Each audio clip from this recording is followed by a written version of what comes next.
Hi there friends, it's Ashley and I am back with a new video. It's been a while since I've been here with y'all. I am doing a layout for the Cut Shop and I'm using the up and down cut file. This is one that came out in March that I haven't had a chance to use, but I wanted to. So I just decided spur of the moment to do a video. We moved into a new house in March and I have my own little scrapbook area now that is not in our master bedroom anymore. So it is great. And I have a better setup for doing videos, more light, more room. So I'm getting back into doing those. And I've been doing some for a class for big picture classes coming up. So I decided, hey, I've got everything in place and I want to use this cut file. So I'm going to do a video for my YouTube channel. And what I'm doing right now is I cut the file. I'm using the Flourish collection from Crate Paper by Maggie Holmes. And I cut it on the pattern paper side. You could use either side if you wanted to. When you cut it like this, you can see that the back side is a solid color. I stitched through it before adding it to my background paper because I want to put the adhesive double-sided strips on the back to add a little bit of dimension when I add it to my white cardstock. This is a little bit thinner than Pop Dots, but I didn't want to use Pop Dots because there were so many little half circles that I didn't want to have to sit and put the Pop Dots on all of those or a lot of them to get it to have that dimension. So I used the double-sided adhesive here. You could use the Pop Dots if you wanted to also, or you could just do it flat on your background, either way. And so once I had all those in place, I just flipped it over and put it on my white background. And I'm going to find something to kind of go behind this photo. I'm just looking through the ephemera pieces from the Flourish collection, just to have something to keep it standing out from the background since it's kind of a little busy with that pattern. And I liked how this had the darker colors, so it really makes the photo stand out there in the center of the layout. And that piece actually is perforated. You could actually take those apart. They're like little tickets, but I kept it all together to use it as kind of like a little frame for my photo. And this photo is from Mother's Day. I was actually sick. I had been sick for about a month. And still wasn't feeling well on Mother's Day. So we ran out, ate lunch, took a few pictures of just me with the kids, and then a couple of all of us together, which that one will probably come later on another video. But I wanted to do this one today because I thought it would look great with the Flourish collection, and I liked it with this cut file also. So it kind of worked out perfectly. And I'm just kind of building some layers around the photo now. Some of the ephemera pieces, I got out all of the florals because I wanted to add some flowers and I didn't know which ones I would use. So I just kind of went through those ephemera pieces and pulled all those out so I could grab those and just cluster them around my photo. And instead of doing a large title on this one, I just used the little grateful sticker.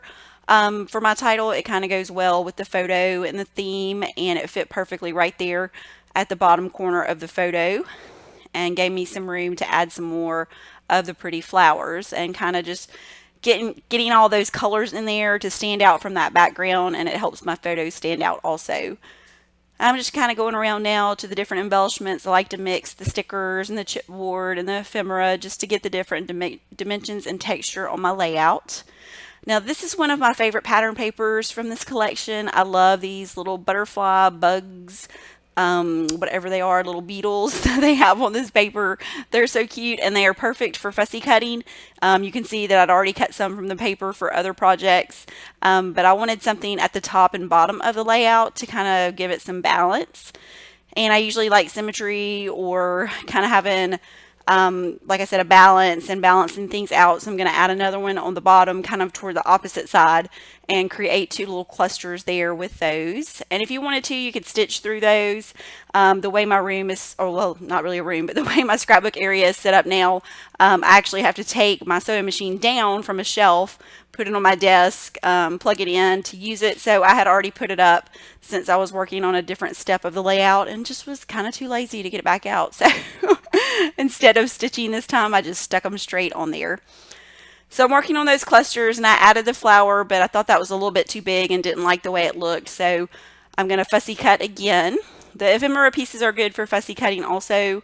So I'm just cutting out that little phrase that says I love you. And I do love crepe paper. It's probably one of my favorite companies as far as like the style that I use, but I wish they would go back to making some smaller embellishments and like word phrases and things. I've noticed a lot of the ephemera pieces are like a lot larger now, and sometimes I have trouble working some of those into my layout. So I wish they would go back to some of those smaller pieces that you can fit in a little bit easier, especially when you're layering, because a lot of them seem to be the same size. So it's kind of hard to create a cluster when like all of your flowers are the same size or all of your word phrases are the same size. So just having those smaller things, I really like that. So I'm still searching around.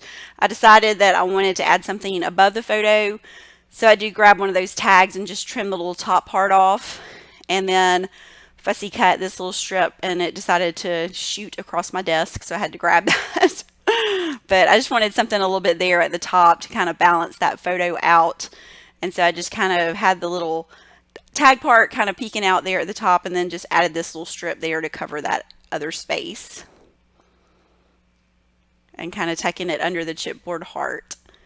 And I wanted to put the date. I'm going to try to start putting the date on my layouts a little more. I've gotten really slack on doing that. And it's so easy when you have the date stamp, so I don't know why I haven't been doing it, but I'm going to try to get a little better at putting those on. So I decided to go ahead and start with this one and add it to the layout. So I'm just kind of finishing up with a couple of more stickers. I decided I wanted one more element in those little clusters there, and so I'm just finishing those up. And I hope you enjoyed this video. I'm so glad to be back with y'all on YouTube. And I hope if you are new that you'll subscribe. I promise I'll be working on more videos. If you're one of my regular followers, I hope you'll give this video a thumbs up, and you can see the finished layout here at the end in a close-up. And I will see you next time. Thanks so much for joining me today.